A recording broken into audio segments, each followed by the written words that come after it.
주님을 향한 노래 중심 잃은 예배 내려놓고 이제 나 돌아와 주님만 예배해요. 오늘은 먼저 살아난 생명이 어떻게 하나님에게 반응할 수 있는가? 어떻게 하면 새 생명이 하나님에게 반응할 수 있는가에 대해서 상고하도록 하겠습니다. 설교 시간에는요, 항상 고개를 들고 저를 쳐다보셔야 됩니다. 땅을 쳐다보시면 안 되고 저를 쳐다봐야 돼요. 기도를 할 때는 항상 입을 열어서 문장으로 기도해야 됩니다.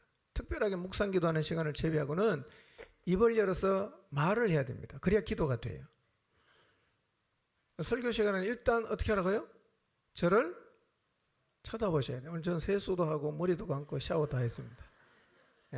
저를 쳐다보셔야 돼요. 쳐다봐야 말씀을 통해서 주시는 하나님의 은혜를 경험할 수 있어요.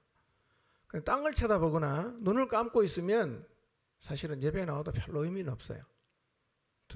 전혀 이게 눈이 닫히면 귀도 닫히고 마음도 닫힙니다.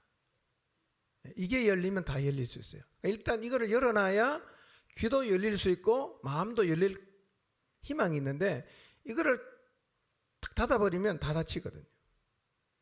그런 분이 있다는 게 아니라 있을까봐 미리 말씀드립니다. 특히 핸드폰 예배 시간에 하시는 분 있잖아요. 핸드폰 안 하시겠죠? 저 2층에? 안 하는 줄 알고 있습니다. 핸드폰 하시면 곤란합니다. 지금부터 제가 중요한 얘기를 하겠습니다. 원래부터 인간에게는요, 하나님에게 반응하는 생명이 있었어요. 원래부터. 하나님께서 세상을 창조하실 때 다른 피조물과는 달리 인간에게만 하나님에게 반응할 수 있는 생명을 줬어요. 이 하나님에게 반응하는 생명을 성경이 뭐라고 얘기하느냐면 영이라고 말합니다. 영혼, 영 이렇게 표현하는 거예요. 모든 인간은 하나님이 창조하실 때부터 짐승과는 차별되게 영을 가지고 만들어졌어요. 영을 가진 존재로 만들어졌어요.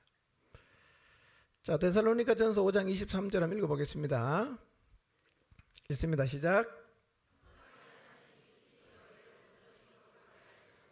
너희의 온 영과 혼과 몸이 우리 주 예수 그리스도께서 강림하실 때에 흠 없게 보존되기를 원하노라 그랬어요. 인간에게는 뭐가 있어요? 영, 혼, 몸이 있어요. 꼭 이것이 영과 혼과 몸 3분서를 지지한다는 의미는 아니지만 하여튼 인간에게는 영이 있고 혼이 있고 몸이 있단 말이에요. 인간에게 영이 있다는 것은 짐승과 인간의 가장 큰 차이라고 할 수 있습니다. 이 차이 때문에 인간과 짐승의 두드러진 차이가 뭐냐면 인간은 급하면 기도를 하지만 짐승은 아무리 급해도 기도를 안 합니다. 여러분, 하나님을 믿지 않는 사람도 너무 삶이 급박해지고 위험한 순간에 다다르면 어떻게 합니까? 아이고 하나님 이러잖아요. 기도를 한단 말이에요. 왜 인간이 이렇게 기도를 하느냐 하면 인간은 창조될 때부터 하나님하고 교제할 수 있는 영을 하나님께서 부여를 하셨기 때문입니다. 그래서 인간은 처음부터 하나님에게 반응하는 존재였단 말이에요. 원래부터 그랬어요. 로마서 8장 5절 6절을 읽어보겠습니다. 시작. 육신을 따르는 자는 육신의 일을, 영을 따르는 자는 영의 일을 생각하나니 육신의 생각은 사망이요 영의 생각은 생명과 평안이니라. 여기서 말씀합니다. 인간에게는 육신이 있지만 또 뭐가 있습니까? 영이 있어요. 육신이 원하는 대로 따라가면 어디에 이릅니까? 사망에 이릅니다. 그런데 하나님하고 소통하는 영을 따라 계속가면 어디에 도달합니까? 생명과 평안에 도달하게 되어 있어요. 그래서 육체를 갖고 살지만 인간은 뭘 따라가야 됩니까? 육신을 따라가야 됩니까? 영을 따라가야 됩니까? 영을 따라서 살아야 돼요. 영을 따라서 산다는 것을 다르게 표현하면 생명력을 드러내며 산다는 의미입니다.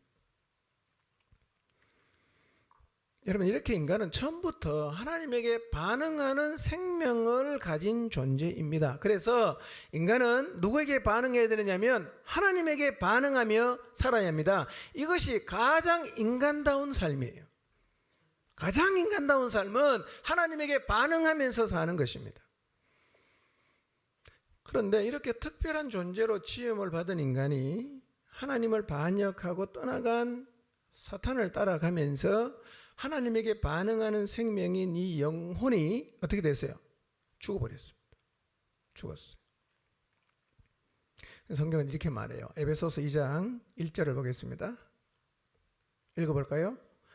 여러분도 전에는 허물과 죄로 죽었던 사람입니다. 성경이 이렇게 말하거든요. 성경 말씀 그대로 우리가 이전에는 허물과 죄로 인해서 죽었던 사람인데, 여기에서 허물과 죄로 인해 죽은 것은 육체의 생명이 아니에요. 왜냐하면 허물과 죄로 죽었다고 말하는 사람이 죽은 사람을 가리키는 게 아니라 살아있는 사람을 가리키는 거예요. 살아있는 사람 보고 하는 말이 허물과 죄로 죽었다는 거예요. 뭐가 죽은 거예요? 하나님께 반응하는 영이 죽었다는 겁니다. 그리고 2절을 계속 읽어보면 그런 사람 안에는 사단이 활동하고 있다, 이렇게 말합니다. 그러니까 육체가 살아있어도 뭐가 죽을 수 있다고요? 영이 죽을 수 있어요. 영이 죽어버리면 뭐가 안 됩니까? 하나님하고 교제가 안 되는 거예요. 하나님께 반응할 수가 없단 말이에요. 그래서 1절에서 여러분도 전에는 허물과 죄로 죽었던 사람들입니다 라고 말했을 때 죽은 생명은 육체의 생명이 아니라 무슨 생명입니까? 하나님에게 반응하는 생명이 죽었다는 거예요. 자, 그러면 우리의 영을 죽게 한 허물이 무엇일까요? 우리의 영혼을 죽게 한 죄는 무엇일까요? 인류 최초로 죄를 지은 사람이 누구입니까? 인간을 창조하고 수천 년이 내려간 다음에 어떤 이상한 인간이 나타나더니만 하나님을 떠나간 게 아니라, 안타깝게도 인류 최초의 사람이 죄를 짓고 하나님을 떠나갔어요. 죄가 뭐냐? 하나님을 부정한 것입니다. 죄가 무엇인가? 하나님을 불신한 것입니다. 죄가 무엇인가? 하나님을 떠나간 거예요. 이게 죄입니다. 이게 허물이에요. 인간의 가장 허물이 뭐냐? 자기를 창조하신 하나님을 부정하고 거부하고 떠나간 것. 이게 인간의 허물이고 인간의 죄입니다. 자, 그러면 하나님에게 반응하는 생명이 하나님을 떠나가서 죽어버렸어요. 그럼 이제 인간에게는 뭐만 남았어요? 육체만 남았죠. 육체의 생명만 가지고 사는 인간이 이 세상에 어떤 모습으로 사느냐? 성경이 이렇게 말해요. 2절을 봅니다. 시작. 그때 너희가 이 세상의 풍조를 따라 죄 가운데 행하고 공중의 권세 잡은 자를 따라 행하였으니 그는 곧 지금 불순종의 아들들 가운데서 활동하는 영이다 그랬어요. 자, 영이 죽어버린 사람은 이제 뭘 따라 삽니까? 세상의 풍속을 따라 살아요. 성경이 그렇게 말하죠. 세상의 풍속을 따라 죄 가운데서 행합니다. 그리고 누구를 따라갑니까? 공중의 권세 잡은 자 누굽니까? 사단을 따라서 산다는 거예요. 그러니까 하나님에게 반응하는 생명이 죽어버린 모든 사람은 다 누구를 따라가느냐면 사단의 졸개가 되어서 사단을 따라가는 거예요. 그래서 하나님이 없는 우리 시대 사람들이 하는 걸 보세요. 얼마나 하나님을 대적합니까? 여러분, 성경에는 분명히 하나님은 사람을 만들 때 남자와 여자만 만들었어요. 근데 이 세상의 분위기는 이제는 제3의 성을 받아들이는 분위기입니다. 여러분, 성경에는 제3의 성이 없습니다. 남자와 여자밖에 없어요. 왜 제3의 성이 생겼냐? 병입니다. 요즘에는요, 성을 바꾸는 인간도 억수로 많아요. 지 마음대로 바꿔요. 남자인데 여자 만들고, 여자인데 남자 되고. 누구 따라가는 겁니까? 사단을 따라가는 거예요. 그게 잘못된 줄도 몰라요. 타락한 인간, 하나님을 떠나가서 영이 죽어버린 인간이 그렇게 사는데 3절 말씀은 좀 더 구체적으로 말을 해요. 읽어볼까요? 3절 읽습니다. 시작.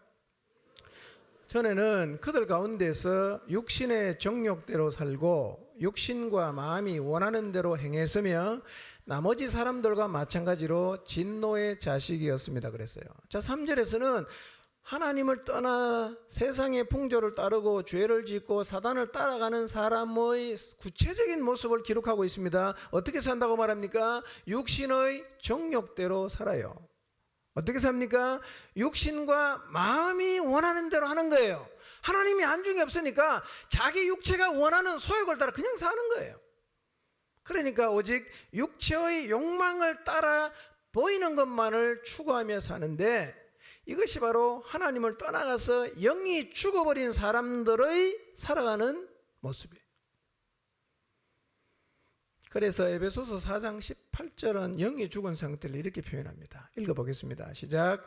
그들의 총명이 어두워지고 그들 가운데 있는 무지함과 그들의 마음이 굳어짐으로 말미암아 하나님의 생명에서 떠나 있도다 그랬어요. 무지와 마음의 완고함 때문에 지각이 어두워졌습니다. 그래서 결국 성경은 이렇게 말합니다. 하나님의 생명에서 떠나갔다는 거예요. 영이 죽었다는 것을 다르게 표현하면 하나님의 생명에서 떠나간 상태를 성경은 죽었다 이렇게 표현해요. 하나님에게서 떠나간 거예요. 자, 이렇게 하나님이 인간에게 주신 하나님에게 반응할 수 있는 생명이 허물과 죄 때문에 어떻게 됐어요?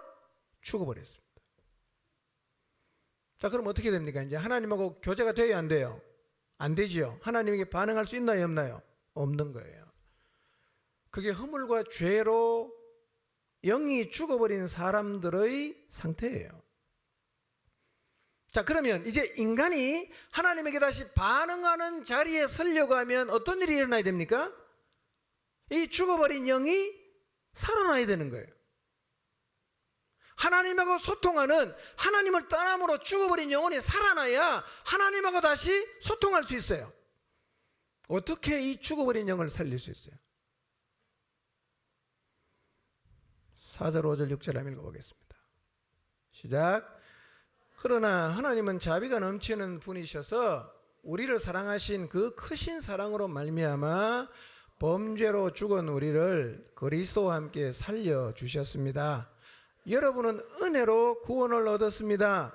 하나님께서 그리스도 예수 안에서 우리를 그분과 함께 살리시고 하늘에 함께 앉게 하셨습니다. 그랬어요.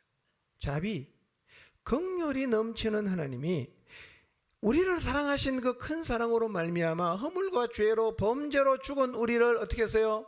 살렸어요. 누구랑 함께? 그리스도와 함께. 그리스도와 함께. 예수 그리스도로 말미암아 이제 죽은 우리의 영이 어떻게 됐어요? 다시 살아났어요.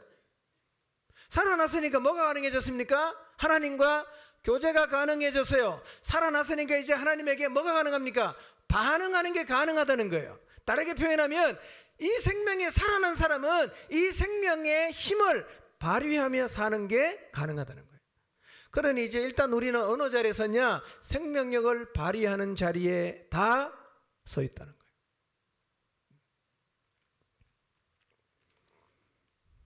하나님의 은혜로 우리는 예수 그리스도와 함께 살아났어요. 자, 하나님은요, 영이 죽어버려서 완전히 하나님과 단절되어 살아가는 우리를 살리기 위해서 우리의 육체의 눈, 육을 가진 우리가 볼 수 있고 느낄 수 있도록 구원자를 보내주셨어요. 그리고 우리가 하나님이 보내주신 구원자 앞에 반응을 해서 예수님을 받아들일 수 있게 하셨어요. 이제 누구라도 크신 사랑으로 죽은 우리를 다시 살려내기 위해서 하나님이 보내주신 구원자인 예수님을 받아들이면 살아나는 거예요. 뭐가 살아납니까? 육체가 살아나는 게 아니라 죽은 영이 살아나는 거예요. 그래서 예수님을 믿는 사람은 이제 하나님에게 반응할 수 있는 생명을 가지게 되는 것입니다. 여러분이 지금 예수님을 믿는다면 이제 다 뭘 갖고 있습니까? 이전에 죽어버린 하나님에게 반응할 수 있는 생명이 살아난 거예요. 이제 우리는 하나님에게 반응하며 살 수 있게 되었습니다. 그래서 하나님께 반응하면서 살아야 됩니다. 근데 문제는 영이 살아났어요. 그러면 이 영이 이제 하나님에게 반응하면서 이 영의 힘으로 살아가야 되는데 우리가 여전히 육신을 따라 산다는 거예요. 살아났는데도 육신을 따라 산다는 거예요.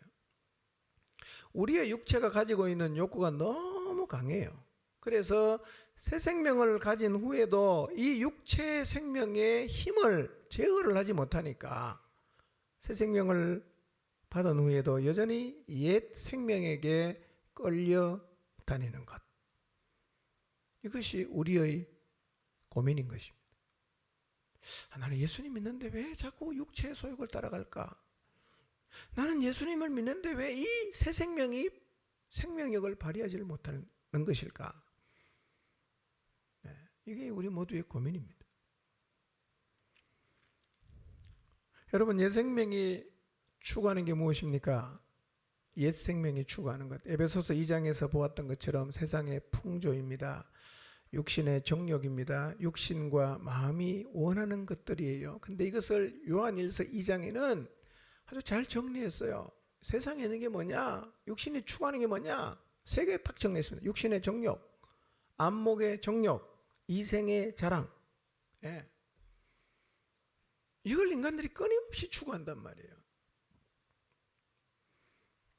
살아보면 이 세 가지를 이기는 게 만만하지는 않습니다. 여러분, 육신의 정욕을 이기고 안목의 정욕을 이기고 이생의 자랑을 이겨내는 게 식은 죽 먹듯이 쉽던가요? 아니면 어렵던가요? 쉽다가 어렵다 하죠. 그죠? 어떨 때는 막 그냥 쉽게 가는데 어떨 때는 너무너무 힘들어. 어떨 때는 이겨내는데 어떨 때는 계속 패배한다. 자, 한번 생각해 봅시다. 육신의 정욕을 이기는 게 만만한 일입니까? 한번 생각해 보세요. 쉽던가요? 술 끊는 게 쉬운가요?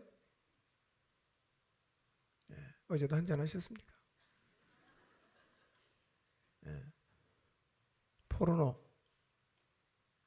음행, 오락, 쾌락, 취미생활, 돈에 대한 욕심, 유흥에 대한 욕망 다 이기고 거룩하게 사는 게 쉬운 일입니까? 이 문제로 지금도 늘 고민하시는 분이 계실 거예요. 쉽지 않아요. 안목의 정욕은 어떻습니까? 눈에 좋아 보이는 걸 갖고자 하는 눈의 정욕을 이기는 게 쉬운 일입니까? 저도 옛날에 그랬던 것 같아요.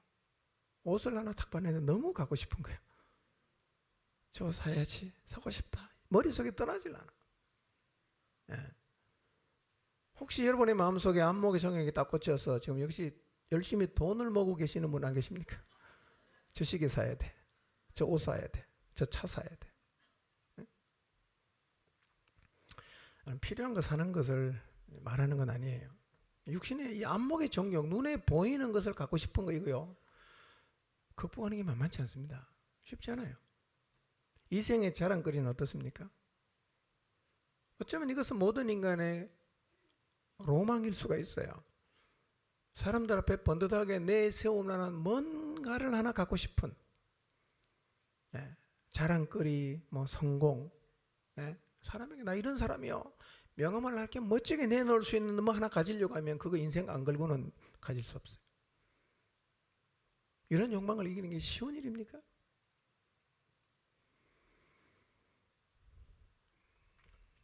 이 육체의 생명은요, 언제나 이 욕망에 노출이 되어 있단 말이에요. 그리고 이 육체의 욕망에 우리가 자주 패배하다 보니까 우리가 어쩌면 패배의식에 젖어서 육체의 욕망은 이길 수 없는 거야 라고 생각하고 있을 수가 있어요. 이거는 도저히 이길 수가 없어. 여러분, 혹시 이 육체의 욕망을 이길 수 없다는 패배의식을 갖고 있지 않습니까 지금? 이거는 절대로 못 이길 것 같아요. 술 나 못 이길 것 같아요. 어떻게 중독된 거나 못 이길 것 같아요. 정말 못 이기는 걸까요? 세상을 향한 욕망을 이기는 것은요, 사실이 그래요. 오늘 이겼다고 내일도 반드시 이긴다는 보장이 없어요. 한 달을 잘 이기면 나갔다고 평생을 이긴다는 보장을 할 수가 없어요. 이것은 매일 싸워야 하는 전쟁입니다. 이 전쟁에서 못 이기면 우리가 하나님에게 반응할 수 있는 생명을 갖고 있어도 이 생명의 힘을 털어낼 수가 없습니다. 그렇다고 해도 여러분 절대로 이길 수 없다는 패배의식은 갖지 마시기를 바랍니다. 우리가 지나온 시간 속에서 돌아보니까 내가 육체의 욕망을 따라 싸워서 이긴 것보다 질 때가 훨씬 더 많았다라고 해도 패배의식을 갖지 마시기를 바랍니다. 우리는 이길 수 있는 자리에 이미 서 있어요. 언제라도 결단하고 나가면 이겨낼 수가 있습니다. 그러니까 뭘 버려야 되느냐? 싸워도 못 이긴다는 패배의식을 버려야 합니다. 이길 수 있어요. 어떻게 하면 이 정욕, 욕망의 문제를 해결을 하고 우리의 삶을 통해서 하나님이 주신 하나님에게 반응하는 이 생명력을 발휘하며 살아갈 수가 있을까? 무엇보다도 우리의 정욕과 욕망과 함께 우리의 육체를 십자가에 못 박아야 됩니다. 갈라디아서 5장 24절입니다. 읽습니다. 시작. 그리스도 예수께 속한 사람은 정욕과 욕망과 함께 자기의 육체를 십자가에 못 박았습니다.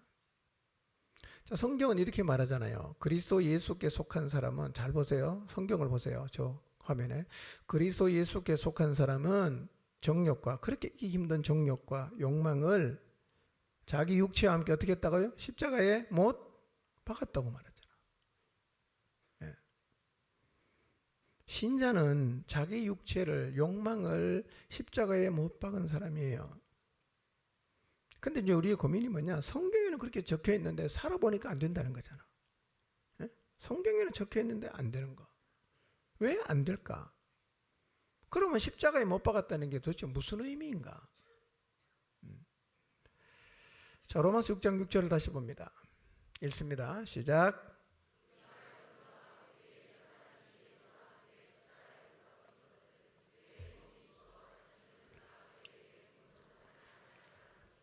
자, 성경을 잘 보세요. 우리가 알거니와 우리의 옛사람이 어떻게 됐다고요?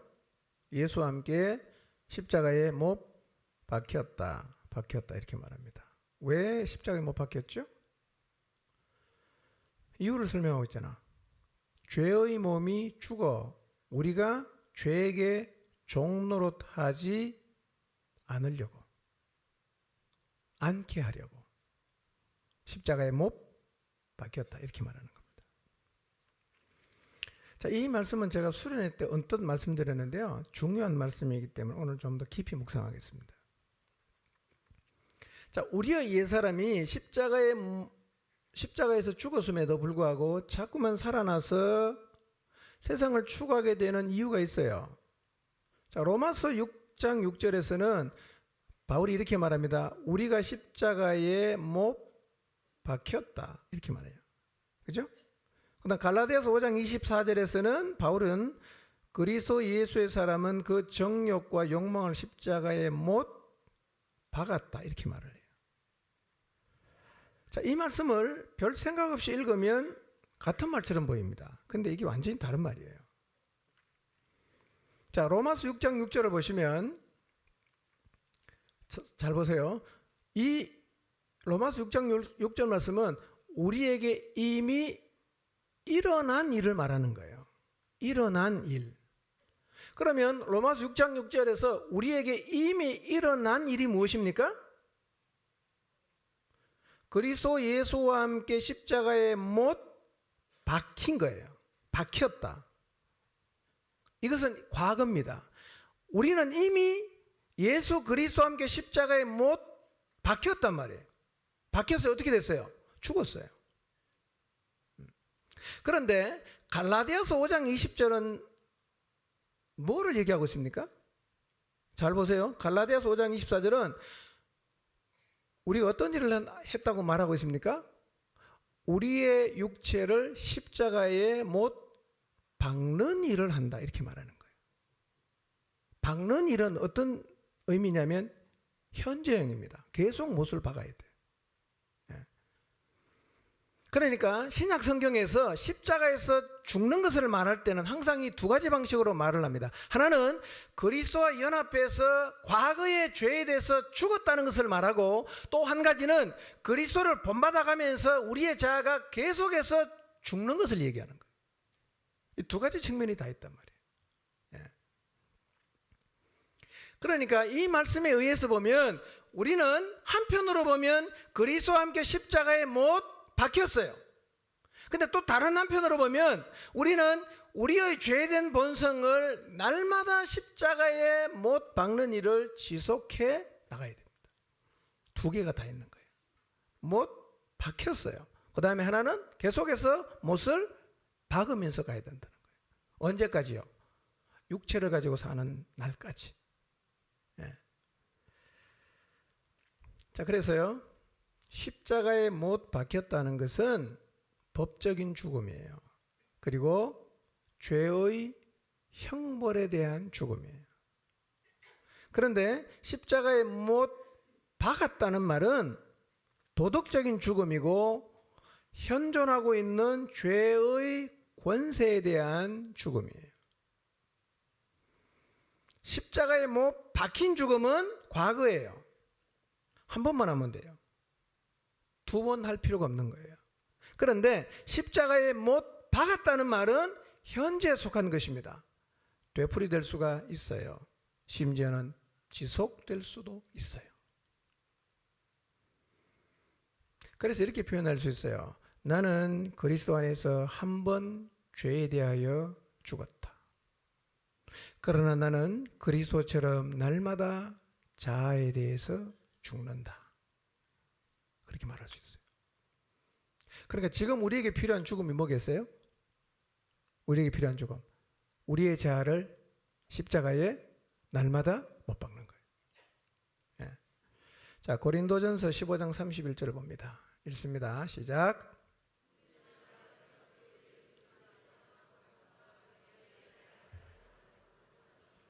네, 날마다 죽는다. 누가 한 말이죠? 사도 바울. 모든 그리스도인이 사도 바울의 삶을 보면, 야, 어떻게 사람이 저렇게 살 수 있을까? 경의를 표하는 이 사도 바울의 얘기입니다. 내가 그리스도 예수 우리 주 안에 있는 너희에 대한 나의 자랑을 두고 단언하는데 나는 날마다 죽는다.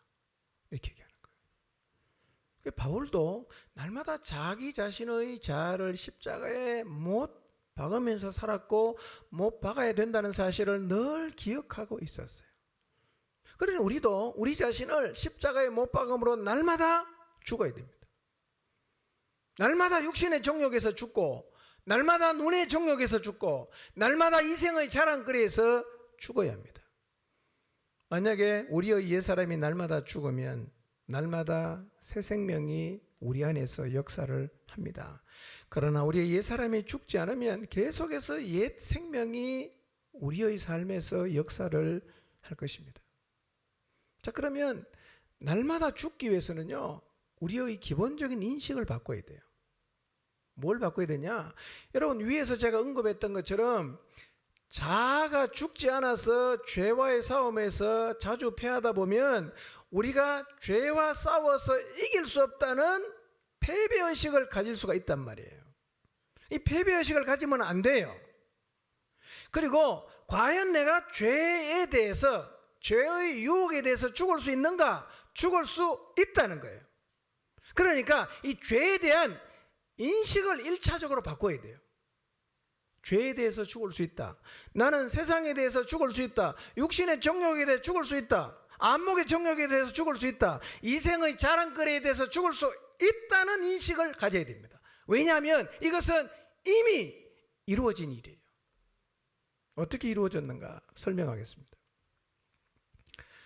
자, 여러분 기억하십시오. 인식이 바뀌어야 됩니다. 죄와 싸우면 절대로 못 이긴다는 인식이 아니라 나는 이제 이길 수 있는 자가 되었다는 인식을 가져야 되는 거예요. 자, 로마서 6장 11절 봅니다. 읽습니다. 시작. 이와 같이 너희도 너희 자신을 죄에 대하여는 죽은 자요 그리스도 예수 안에서 하나님께 대하여는 살아있는 자로 여길지어다. 성경의 도전이 이것입니다.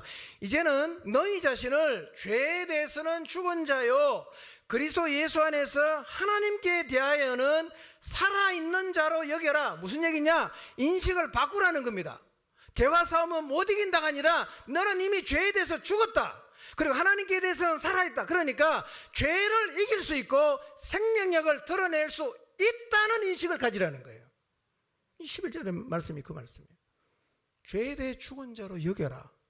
하나님께 대해서는 살아있는 자로 여겨라. 왜? 이미 이루어졌으니까요.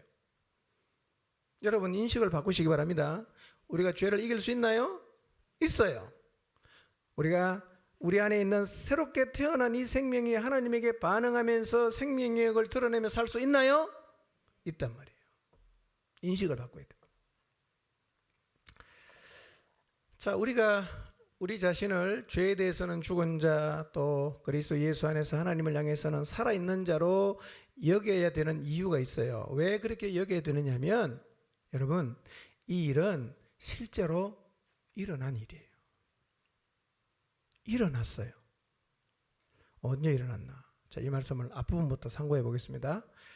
자, 먼저 3절 4절을 시간이 없으니까 이제 여러분이 화면을 통해 보시고 제 얘기를 들으시기 바랍니다.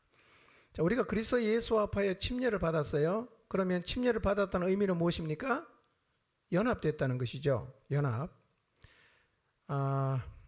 예수님께서 나의 죄를 대속하시기 위해서 십자가에서 죽으신 것, 그 다음에 3일 만에 부활하신 것을 분명히 믿고 침례를 받은 사람은 예수 그리스도에게 연합이 된 거예요.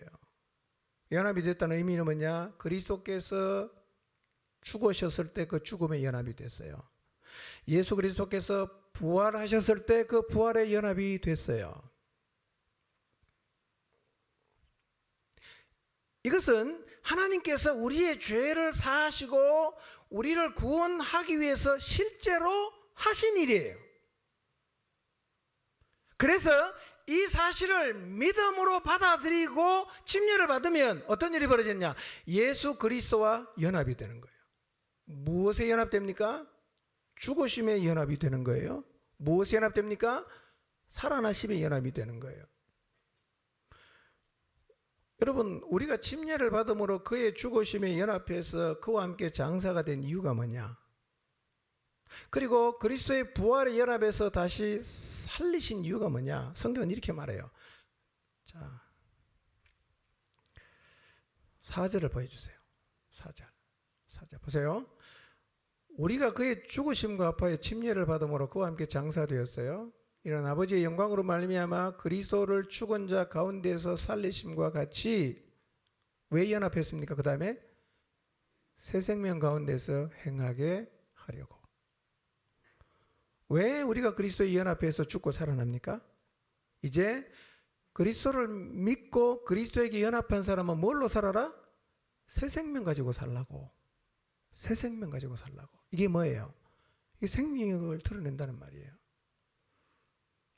왜 우리가 그리스도의 죽음에 연합하고 부활에 연합했는가? 이제는 우리가 살아나서 새 생명 가운데 살아가도록 하기 위해서 주님이 그렇게 하셨다는 거예요. 이게 언제 일어났습니까?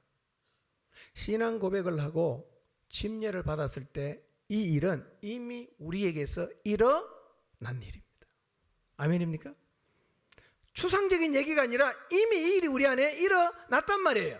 그래서 그리스도의 죽으심에 연합하고 부활에 연합한 사람은 이제 어디에 살 수 있어요? 새 생명 가운데서 살아갈 수가 있어요. 왜냐? 이게 실제로 일어난 사실이란 말이에요. 5절을 봅니다.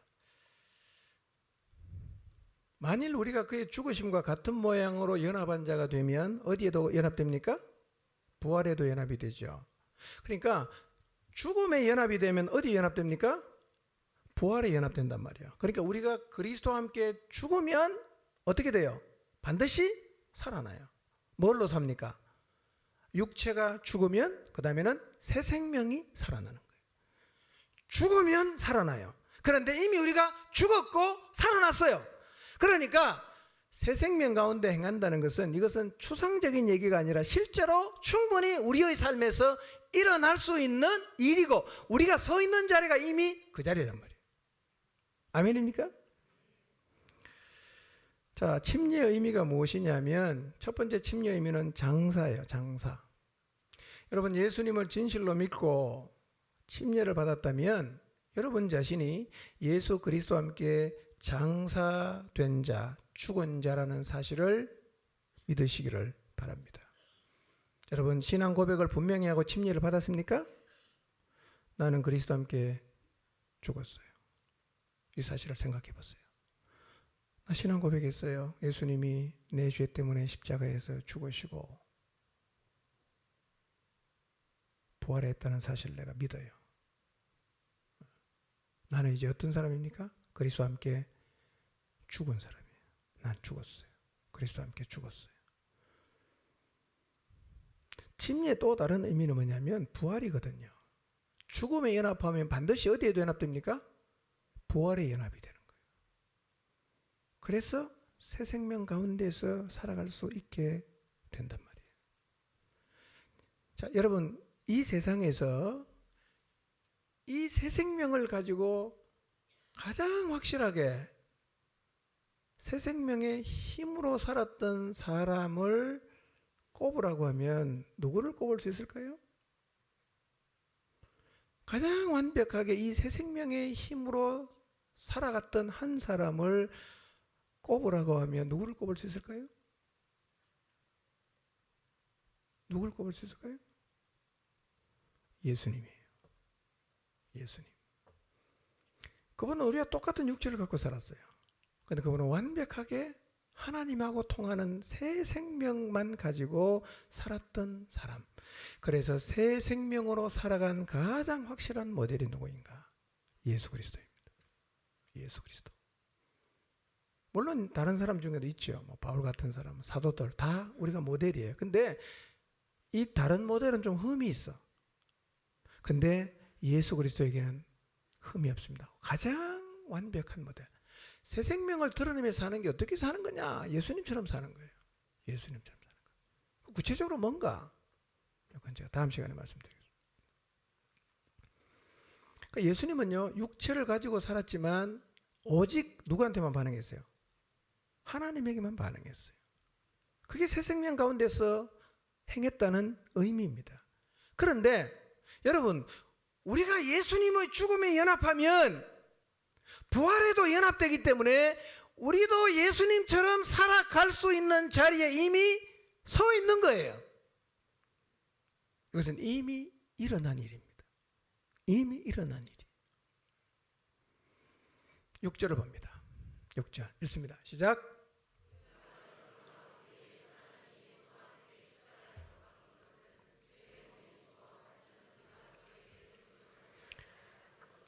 자, 우리의 옛사람이 십자가에 못 박힌 이유가 뭡니까?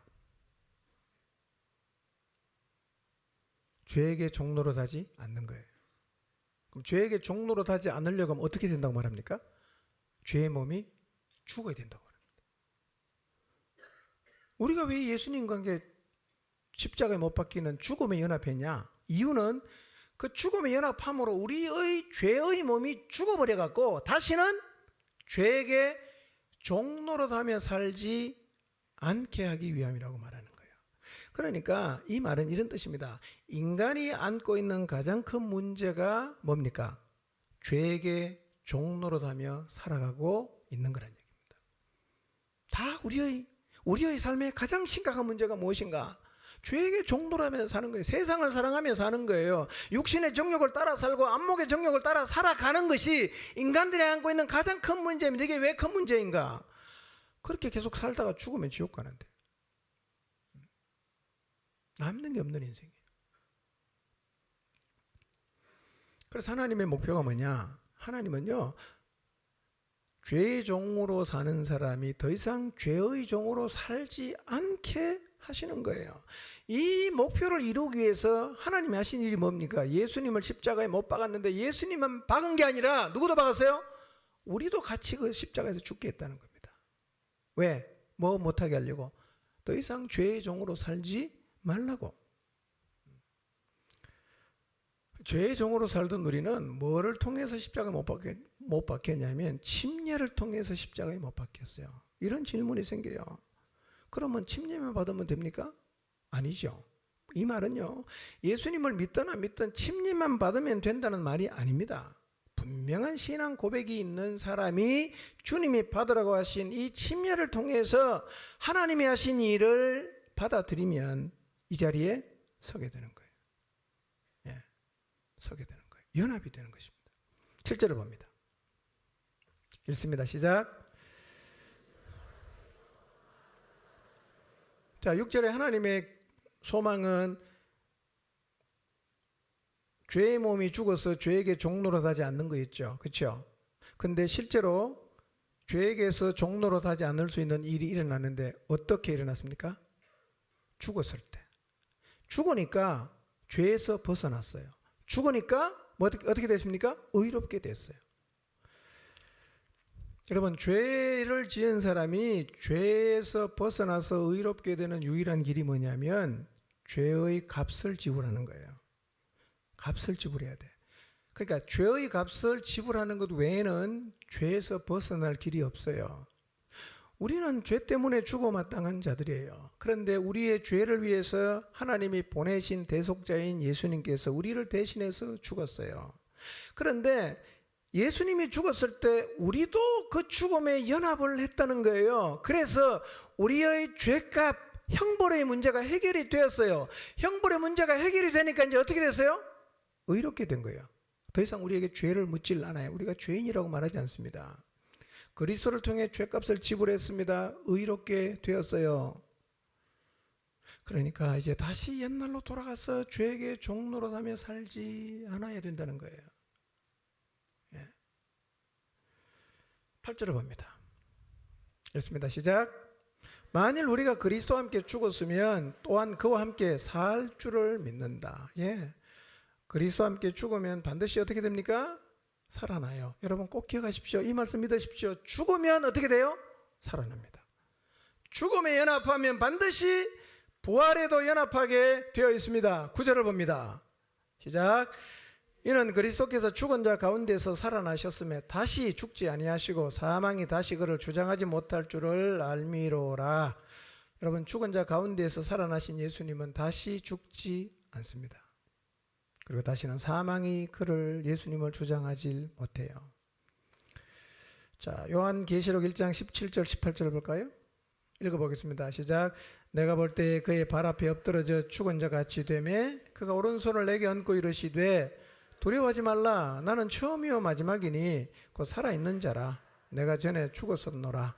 볼지어다 이제 세세토록 살아있어 사망과 음부의 열쇠를 가졌노니. 그랬어요.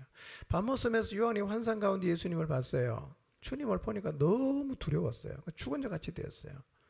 그때 인자이신 예수님이 오셔서 요한에게 오른손을 얹고 말씀하시기를 나는 처음이요 마지막이며 곧 살아있는 자다. 내가 전에 죽었지만 이제는 세세토록 살아있고 사망과 음부의 열쇠를 가지고 있다. 그 말씀하셨어요. 여러분, 이제 사망이 예수님을 주장하지 못합니다. 예수님은 영원히 살아계십니다. 우리도 육신을 벗고 새 생명에 덧입는 그날 예수님과 같은 모양을 가지게 될 것입니다. 10절을 봅니다. 시작. 그가 죽으시면 죄에 대하여 단번에 죽으시며 그가 살아계시면 하나님께 대하여 살아계심이니. 예, 그분은 죄에 대해서 단번에 죽었습니다. 십자가에서 죽으심으로 죄의 형벌의 문제를 완전히 끝내셨어요. 이제는 어디를 향해 살아계십니까? 죄에 대해서는 죽었어. 그럼 어디에 살아있어야 돼요? 하나님을 향해 살아있는 거예요. 하나님을 향해. 우리가 이렇게 살아야 된단 말이에요. 죄에 대해서는 죽었어요. 이제는 하나님을 향해 살아있어야 됩니다. 어떻게 하면 그렇게 살 수 있냐? 11절이에요. 읽어보겠습니다. 시작. 이와 같이 너희도 너희 자신을 죄에 대하여는 죽은 자요 그리스도 예수 안에서 하나님께 대하여는 살아있는 자로 여길지어다. 여러분, 예수님만 그런 게 아니라 우리도 그래요. 우리의 삶도요, 회심을 기점으로 둘로 나누어지는 거예요. 하나는 회심 이전이고 하나는 회심 이후예요.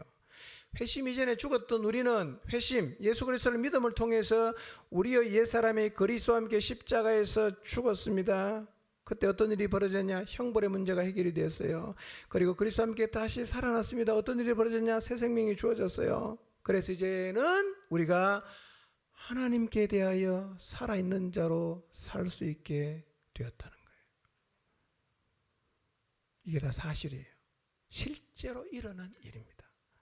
그래서 우리는 이제 죄에 대해서는 죽은 자로 살 수 있고 하나님을 향해서는 살아있는 자로 살 수 있는 자리에 서 있단 말이에요. 이미 그 자리에 서 있어요. 그러니까 11절 말씀에 너희도 너희 자신을 죄에 대하여는 죽은 자요 하나님께 대하여는 살아있는 자로 여기라고 하는 이 말씀은 이 말이 이것이 실체적인 진실이니까 이 사실을 인식을 하라는 거예요. 너라는 존재가 죄에서는 죽었고 하나님을 향해서는 살아있는 존재라는 사실을 인식하면서 살라는 거예요. 너가 그런 존재야. 너 그렇게 살 수 있다는 거예요. 아멘입니까? 우리가 속은 거죠. 살 수 없다고 우리는 그렇게 믿고 있단 말이에요. 패배의식에 젖어 있어요. 그거 다 거짓말입니다. 실체적인 진실이 이거예요. 실체적인 진실이. 하나님께서 우리의 죄를 사하시기 위해서 행하신 일들 여러분 믿음으로 받아들이셨어요? 받아들이셨습니까? 침례 받았습니까? 그러면 이미 여러분에게는 어떤 일이 일어나느냐 하면 예수 그리스도의 죽음에 연합되어서 여러분은 죄에 대해서 이미 죽은 자가 됐어요. 뿐만 아니라 그분의 부활에도 연합해서 이제는 하나님을 향해서는 살아있는 자가 되었는데 이게 이론이 아니라는 거예요. 기독교 교리가 아니라는 거예요. 하나님이 실제로 행하신 일이란 말이에요. 실제로 하신 일이에요. 인식을 바꾸라는 거예요. 아, 죄에 대해서 죽을 수 있구나. 하나님께 대해서 살아있는 자로 살 수가 있구나 라는 사실을 믿어야 됩니다. 아멘입니까? 근데요, 여기서 여기라고 말하지 않습니까? 여기라는 말은 인식해라, 생각해라 뭐 그런 뜻인데요. 이런 뜻은 절대로 아닙니다. 사실이 아닌 것을 꾸며놓고 억지로 받아들이라는 말이 아니에요. 다시 말씀드리면 우리의 옛사람이 죽은 적도 없는데 죽은 것으로 여기라는 말이 아니고 하나님을 향해서 한 번도 살아난 적이 없는데 살아났다고 여기라는 말이 아니라 이 일은 실제로 십자가에서 부활을 통해서 일어난 일이란 말이에요. 거짓을 억지로 믿으라는 말이 아니고 실제로 일어난 사실이요 진리란 말이에요. 이 사실을 믿으면 이제 우리는 이전과는 다르게 살아갈 수 있어요. 다르게 살 수 있습니다. 자, 여러분 죄에 대해서 죽었거든요. 한번 생각해 봤어요. 죄에 대해서 죽었습니까? 이런 생각을 저는 요즘 많이 하거든요. 예를 들면 육체의 욕망이 생긴다. 그럼 나 스스로 이렇게 말하는 거예요. 나는 죄에 대해서 죽은 자야. 나는 죄에 대해서 죽은 자야. 반응 안 하는 거예요. 하나님께 대해 우리가 살아있잖아요. 내가 하나님께 살아있다면 하나님에게 어떻게 반응할 수 있을까요? 생각해 보세요. 하나님께 어떻게 반응할 수 있죠? 아, 나는 하나님을 향해 살아있구나. 내 안에 성령님이 계시는구나. 하나님 내게 뭘 말씀하시지? 하나님을 향해서 살아있는 자답게 생각하고 살아야 됩니다. 인식해야 돼요. 나는 죄에 대해서 죽었어요. 죽는 거는 두 가지가 있다고 그랬잖아요. 형벌에서 죽었어요. 근데 죄의 권세 아래 있기 때문에 계속해서 죽어야 돼요. 난 죽은 자예요. 예수님과 함께 죽었어요. 난 하나님만을 향해 살아있어요. 이 의미가 무엇인가를 이번 한 주 한번 곰곰이 묵상해 보십시오. 그러니까 여러분의 삶 가운데서 이게 어떻게 적용이 가능하겠는가? 깊이 한번 생각해 보시길 바랍니다. 그래서 자아가 부단히 죽고, 난 죄에 대해 죽은 자야. 난 그게 반응하네. 난 죄에 대해 죽은 자야. 반응하네. 그리고 하나님에게 계속 반응하기 시작할 때 우리의 삶 속에서 하나님의 생명의 힘이 경험돼요. 주님은 우리가 이렇게 살기를 원한단 말이에요. 이렇게 살라는 거예요.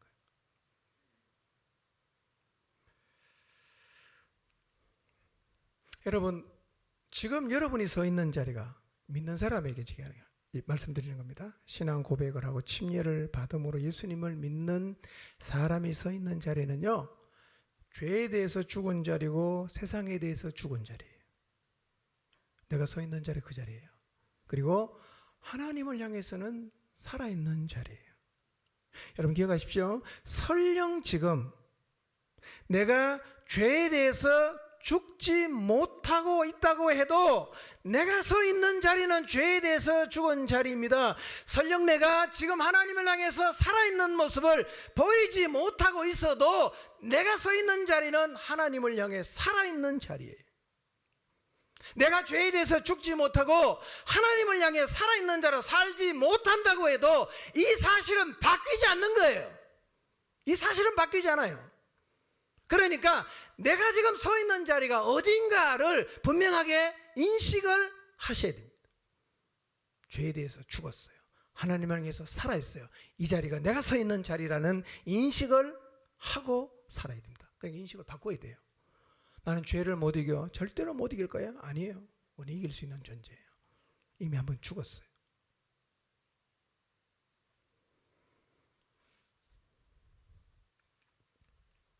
그러니까 우리는 언제라도 죄에 대해서 죽은 자로 하나님께 대해서 살아있는 자, 그러니까 생명력을 드러낼 수 있는 자리에 출발선상에 늘 서 있어요. 패배의식을 버리시길 바랍니다. 할 수 없다는 패배의식 버리시고 기본적 인식을 바꾸십시오. 그러면 여러분의 삶을 통해서 이 하나님의 생명력을 드러낼 수 있게 될 것입니다. 어떻게 하는지는 다음 주에 제가 꼭 상세하게 말씀드리겠습니다. 이제부터는 언제라도 어느 상황, 어느 순간, 어느 자리에 있더라도 여러분 자신을 죄에 대해서는 죽은 자로 여기고 하나님을 향해서는 산 자로 여기시고 하나님에게 반응함으로 가장 최고의 모델 되시는 예수님처럼 하나님이 주신 생명력을 드러내는 새 생명 가운데서 행하는 삶을 살아가게 되시기를 주님의 이름으로 축원합니다.